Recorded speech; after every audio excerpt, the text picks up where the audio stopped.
we very seldom get to cover Laura Ingraham, largely because, frankly, she's gross.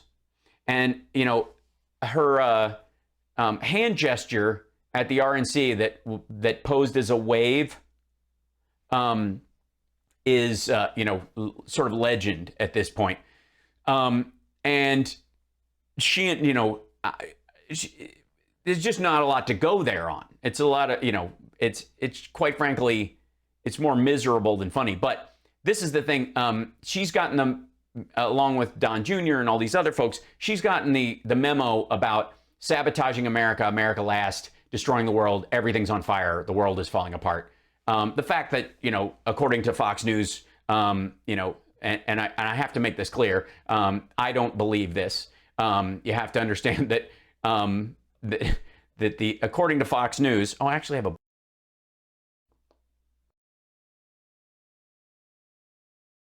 one. It's this button. Sorry, I was wrong. There it is. Hey, now it works.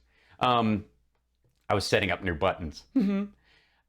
So yeah, if according to Fox News, you know, COVID was created in a lab and therefore was used as a bioweapon to attack the United States and undermine our economy and destroy our system of life and our government and murder our people. And Trump let it happen, and because he wanted to get a trade deal done and sell corn and pork and soybeans and beef to the Chinese. So, and just so you know, let's see what Laura Ingraham says. It's not just that, you know, he isn't doing what's right. He's sabotaging America. This is intentional. But first, which is, yeah, look at this. Biden sabotages America. See, Don Jr., this is how it's done. You take his fist when he's saying hi to somebody with his mask down, you put a match in it, you make America a bomb, and then you put Biden sabotages America, because apparently he's a villain from a 1960s cartoon. Sabotages America. Thank you, Bethany. That's the focus of tonight's angle.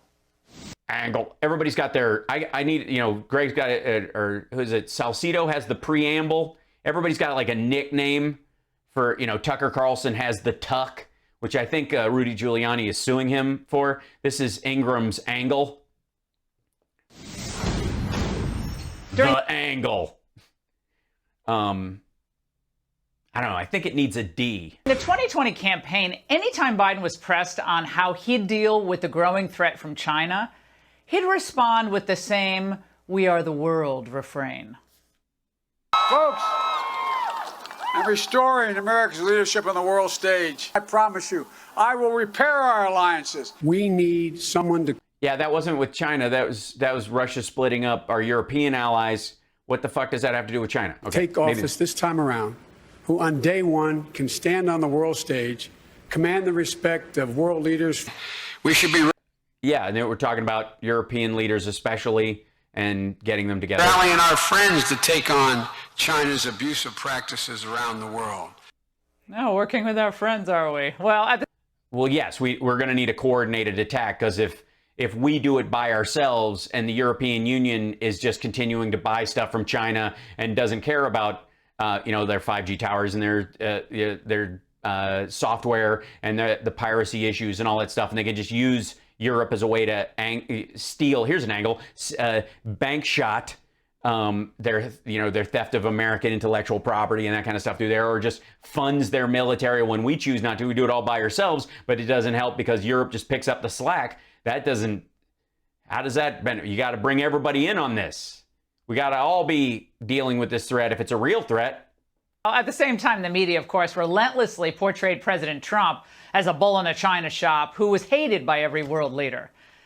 Well, yeah, especially our allies. I mean, there's a difference here between China and Russia and our European allies. But don't make that distinction. It'll fuck up your point. And they sold Biden as Mr. Foreign Policy. That's weird, because they just did a poll, and what is it, 78% of world leaders are positive on America and Biden's leadership, when the 17% were. I mean, granted, has anybody seen any footage from the G7 gathering? Did Biden push anyone yet? Kind of a diplomatic superhero of sorts, able to heal the world and get nations like Germany and France to work with us on all the big issues. Right. Yes. And? But now, about 6 months into the Biden administration, we see that once again, this was another Biden bait and switch. Oh, yeah. So we're definitely going, let me guess, he's going to shut down NATO, and and we are about to go to war with France and Germany. It's World War III is actually World War II, World War I redux. Come on, Biden can't even get Canada to open up. Stay closed to non-essential foreign travelers until at least early July. Yeah, they don't have enough vaccine. We're giving them a bunch to help them speed this along. As a matter of fact, that's how he's doing it. He's not just making them open their borders so that a lot of their people die. If a bunch of our anti-vaxxers traipse up there because there's a lot of anti-vaxxers up there that they have to deal with, and they don't have enough. All right. Open our border to the north, and he's going to take on all of the EU? Is that his responsibility? No, he's not going to. He's bringing them in. Again, she might have one of Tucker's writers. Now, time and again, we see that Biden sabotages rather than advances America's interests. Cool. Let's see it. On issues ranging from our energy needs to the China threat, he either projects abject weakness or he pushes policies that hurt American families, our well, that would be the sabotage. Let's hear it. Economy and national security. Now, Trump saw things as they really were. As a way to sell hats. He understood that world leaders, much like CEOs, are generally going to act in their own interests, unless, of course, they have to cut deals for their own survival. So unless they've got a gun to their head, so not really allies then, I see. America First wasn't just a slogan for Trump. It was the cornerstone of every major Again, bad photo choice. I know you're trying to make him look like the hero and Biden look like a shell or carcass or whatever. He looks like he needs the podium or he's going to fall over. This looks like the final monologue in Death of a Salesman. Domestic and foreign policy decision. In international affairs, protecting our interests on issues like trade and border security required our having leverage against reluctant allies and aggressive adversaries. So you're saying we have a European immigration issue now all of a sudden? Now, remember the media and... Remember when his hair was like a bizarrely bright yellow-white for a while? Globalists freak out when Trump attended his first big NATO summit? Oh, I do. They were enraged that he refused to play by the old establishment game of papering over all the differences with niceties. Well, instead, he used the It's a treaty organization. occasion to put our friends on notice that America wouldn't be the sap anymore who picked up the check forever. It was time that member nations started living up to their obligations. NATO members must finally contribute their fair share and meet their financial obligations. He's not the first president to say that, by the way. This is not fair to the people and taxpayers of the United States. Of course, in the media's eyes, an American president should never ask our allies. No, we just didn't say it in a speech. That was the difference. You just say it in the negotiations and you talk to them and you one-to-one, but making a big world speech that was a signal to Russia. Allies to pay up. MJ Daniels is saying, is this the best you can do? Yes, this is the best she can do. So gauche and threatening. It was an epic foreign policy fail. It was an easy layup missed by the United States. It seems like the phrase leader of the free world might be obsolete based on what we saw. They are not getting along with any of their European allies. It is really striking the degree of hostility that Donald Trump evinces against NATO. NATO is not like a golf club. There are no dues. There are no green fees. I forgot that gem. Well, and these... So you don't watch your videos before your show? We have so much in common. These people are still upset about it. This was just a few hours ago. I covered the NATO and the G7 when President Trump was there. And I said... Oh, you mean when they're comparing Biden, who just is there now, to what it was like before? Do you think she just walked... Did she bring it up, apropos of nothing? Well, what does a normal summit look like? And they said, well, first, it doesn't look anything like what you've experienced. They're the impulses of President Trump, former President Trump, the elbowing of leaders, the calling into question, not what should be done in these organizations, but whether or not they should even exist. The European leaders were frankly scared. A lot of them were traumatized. President Trump, who was just openly hostile and was so mean in some ways to our European allies. So mean to our allies. Yeah, yes, mean to our allies. Yeah, it's an issue. Because when you're mean to our allies when it comes to NATO, it's playing footsie with Russia on purpose. And because of his ties to Russia, hence the concern. That's Yamiche putting your tax dollars to work, by the way. You see, folks at NPR and the Washington Post are never as happy as when American presidents shrink on the world stage. And shrink? Shrink? He was pulling us out of NATO. And the global elites love it when American leaders apologize. Heck, President Obama's Nobel Prize was the equivalent of, I don't know, a participation trophy in global affairs. It was embarrassing, both for the Nobel Committee and President Obama. But I wouldn't be at all surprised if old Joe got... They work, you guys, honestly. You know, I took back some of what I was saying about fiber, and now I've got to reinstitute Fox. Honestly, using fiber as a way of doing your graphics is it's just beyond the pale. It's just wrong. And I'm sorry, I shouldn't use the phrase beyond the pale because that's something that Laura Ingraham would like. Got one before the term's out at this rate. It all depends on how much he grovels and caves on the world stage over the next 4 years, so we'll have to wait and see. Now, but seriously, Yeah, but seriously, that was such a joke. It's such a joke. Sabotage, it reaches every part of the American landscape. Well, of course, it would have to be. I mean, you can't just... I mean, that bomb is as big as the flag, baby. In just months, we went from energy independence to energy depressed. I'm miserable about energy. I don't know. Maybe I need a monster or something. Energy depressed? We're in a depression with energy, are we? Trump understood, though, that America was stronger and more powerful when we're less reliant on other countries for energy. Then why didn't he fill the national reserves when literally countries all over the world were paying people to take oil off their hands? When a price of a barrel of oil was negative, Trump could have immediately said, we're going to use discretionary funds at our disposal for the strategic energy reserves, and we're going to buy as much oil as we can store anywhere for a rainy day, and they're going to pay us to hang on to it. That happened during the Trump administration. That's the first time in my life I can remember that happening. Does anybody else remember a time when oil was negative $30 a barrel, where companies all over the world would pay you $30 if you just take a barrel of oil off their hands and put it someplace? And if you were in charge of the strategic energy reserves, you could have stored that much oil. You could have had this year could have been free gas for America as we get our economy started again, because we were literally paid to take it off their hands. Trump had the opportunity to do that. Did he do it? No, he did not.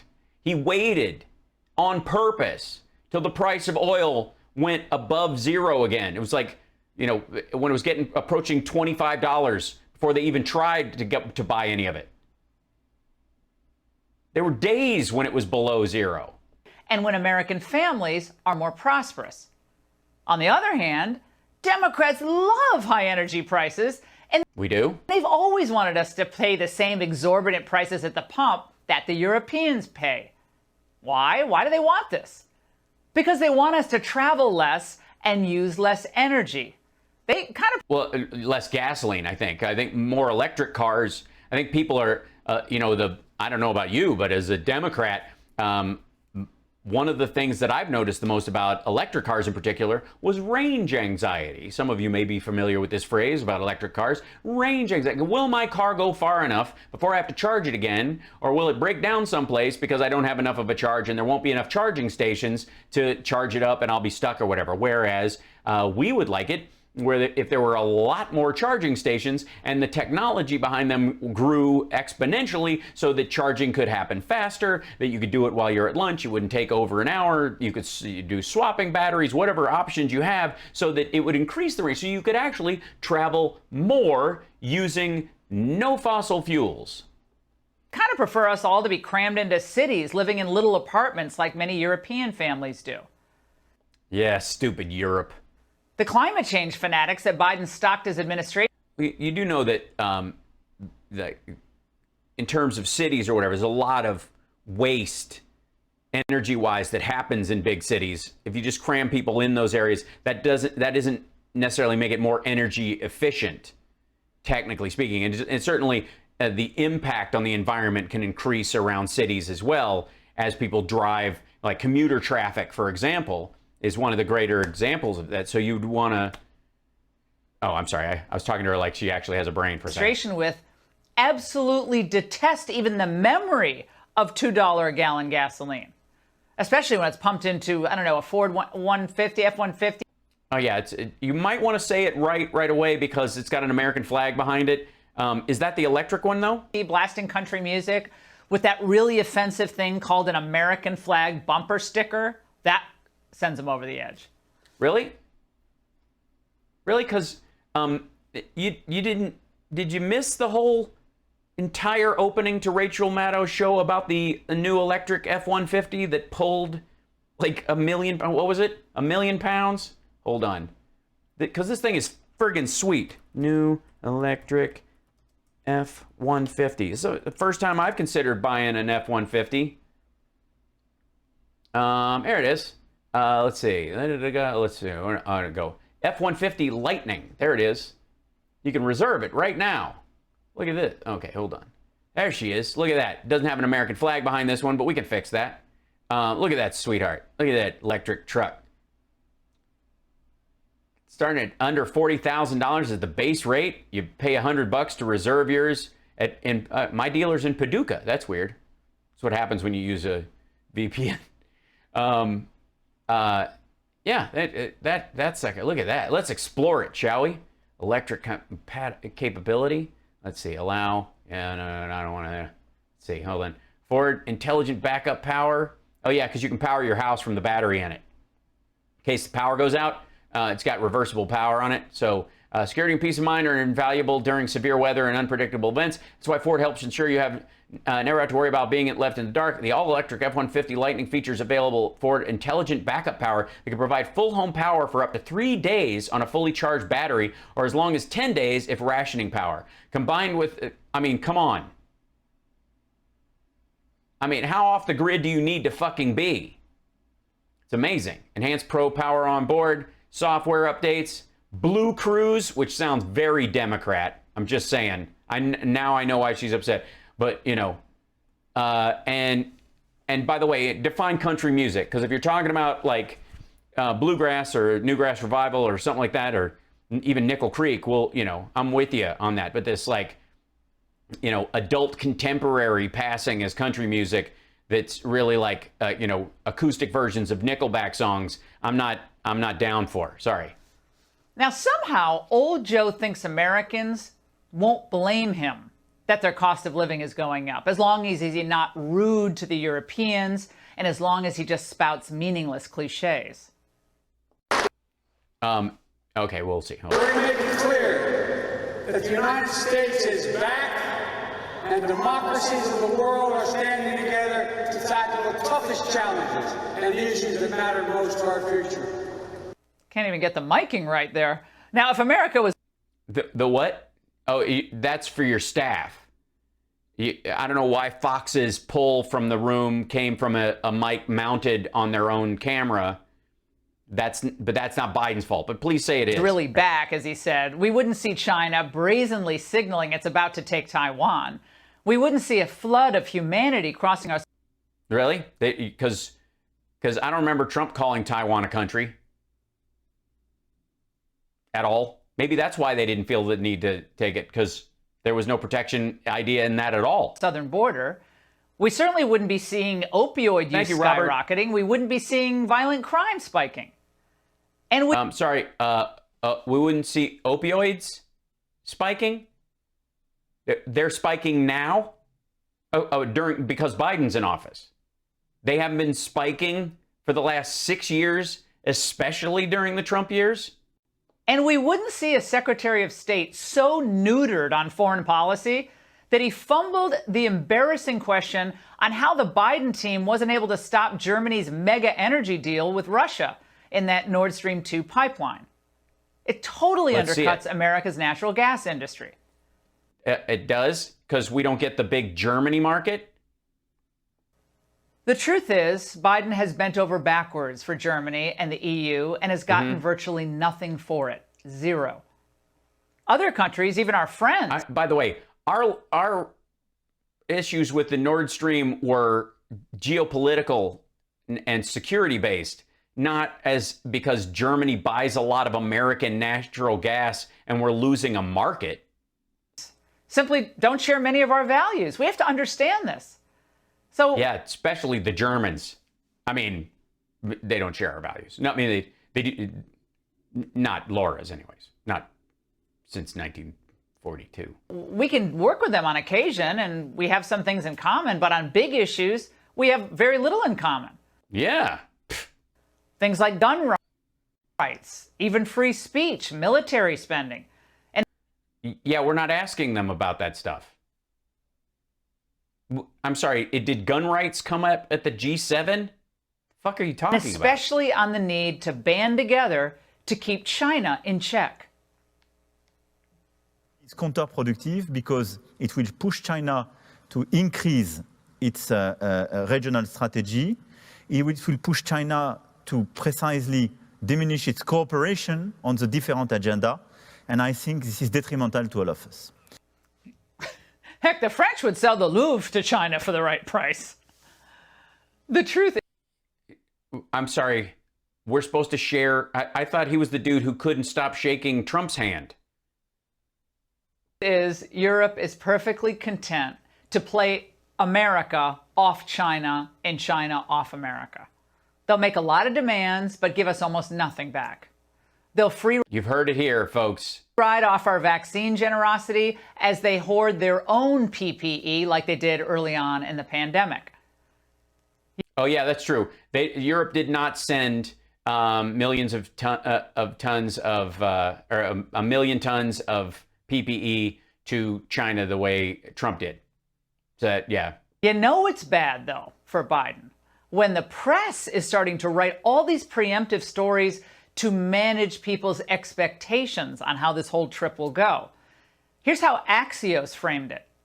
They wrote, it's also not clear to what extent Biden's top geopolitical priority, countering China, will be on the agenda. Well, that's because it's mostly our issue in terms of our tariffs and those kind of things. Obviously Russia is a big part of that. But I'm glad to look up that whole article. I'm sure that's not excised on purpose. What? Biden's whole campaign rested on the notion that he would persuade allies to support him on China. No, it did not. No, it didn't rest on one thing. You're confusing him with Trump, who just rested his entire campaign on misogynistic xenophobia, and it kind of teetered on there in a little pivot. And he's going to Brussels for a NATO summit, and it's not clear whether countering China is even on the agenda? Well, NATO isn't, they don't deal with China. That's not what they do. You're talking about the G7. It's different. What? How is that even possible? Yeah, I don't know. It's weird. Why aren't the Europeans that are allied for European security more concerned about Antarctica? It's like Kamala not going to the border. How is that possible? That's not Kamala. But, well, how is Biden? That's not Kamala. Biden's issue not really possible when Dr. Jill Biden insisted that her husband had been cramming nonstop for his first big trip. Yeah, because they're dealing with all the new issues. I think he's so well prepared. I mean, he's been studying for weeks, working up to today. Of course, he knows most of the leaders that'll be here. And Joe loves foreign policy. I think that we're bringing love from America. I think that this is a global conference and we're trying to bring unity across the globe. Unity? Yes, yes, as opposed to, yeah, it says love. Not, it's in contrast to the former First Lady's jacket. I don't really care. Well, that jacket Jill wore is something my 16-year-old might get at Target, but I don't think it's going to impress the Chinese somehow. Well, the Chinese aren't in the G7. They're not there. You know what Xi Jinping and the CCP do love, though? By the way, if your daughter bought a jacket with that on it at Target, probably came from China. Power and domination. I mean, I've never had sex with them. I'll have to take your word for it. If Trump had won the election, he would have had enormous economic leverage against the EU, and he... That's true. If he was a wholly different person and hadn't fucked up the entire stretch of his presidency and botched the pandemic response and eaten shit all last year in the debates and had lost by more popular votes than any president in history, yeah, you're probably right. He would have had leverage. But then he, of course, would have been actually Joe Biden. He would have been a different human. And he wouldn't have been afraid to use it. Biden, however, will not. Let's never forget that Biden will not be afraid to use it. Biden and the Democrats essentially agree with the European elites who think that American history is corrupt and its present marred by fat, evil racists. Going forward, no one would call you fat. And its present marred by fat, evil racists. Going forward, Republicans should make it very clear that any grand deal... By the way, just in case anybody's wondering, I'm against evil racists regardless of their exercise regimen or their eating habits, just in general. Deals Biden makes with Europe over the next few years will be undone immediately when they get back into power, whether it's the minimum global tax rates or climate change, vaccine passports, global surveillance, all of that will be undone. You think? Their ideal world is one where the U.S. is kind of like Gulliver, tied down by the Lilliputians. Yeah, this is the goal? This is what you think? Where the WTO and other international bureaucracies have the power, and American citizens just work a lot and take orders. That's structurally, that's actually how you think Democrats approach domestic and foreign policy. Imagine being this much of a chump. Imagine, like, when you are looking at someone, you're talking to someone, and you disagree with their point of view, like Laura would with me, and she believes through my eyes, my dream is that Americans become communist worker bees for the world global economic plans of Europe while we are tied down. And that's what I want. That's what you want. That's what we're seeking. Are the Europeans going to finally agree to fulfill their promises on defense spending? Of course not. Are they going to give us genuine practical efforts on the China problem? Or just more empty words? Well, I think we already know the answer on that. Yeah, they're going to give us practical pushback because they're experiencing a lot of the same issues we're experiencing. When the trip is over, will Americans be safer? Will our country be stronger? No and no. Well, we're talking about the same country, right? I'm talking about America. You're talking about the sites of the old Confederacy, or? It's just a political show. It's designed to make you think that Biden is looking out for our interests, but we will have to wait 3 more years to elect someone who will once again put America first. All right, well, that's the angle. I think then it's a great idea that you just stop talking till then, and Laura, we'll all see you in about 2 3/4 years, I think is a good idea. You know what I mean? I like, since this is all going to happen anyways, you've already predicted it. There is no other way out. Obviously, you know what Democrats want. You know that Biden is in the process of sabotaging the United States on behalf of Europe as a puppet for Obama, who is a puppet for Hillary, who's run by George Soros or something like that, and leftist activists. And so you know they're going to do that. And there's really not anything you can do about it because the Republicans are going to lose more seats in 2022 because of their voter suppression than they're going to pick up. And so, I mean, I would, Laura, my advice would be sit this one out. I mean, because you know it's, I mean, or you could try blowing out the fuse. We'll all sit here and watch. She's a prophetess. She totally is.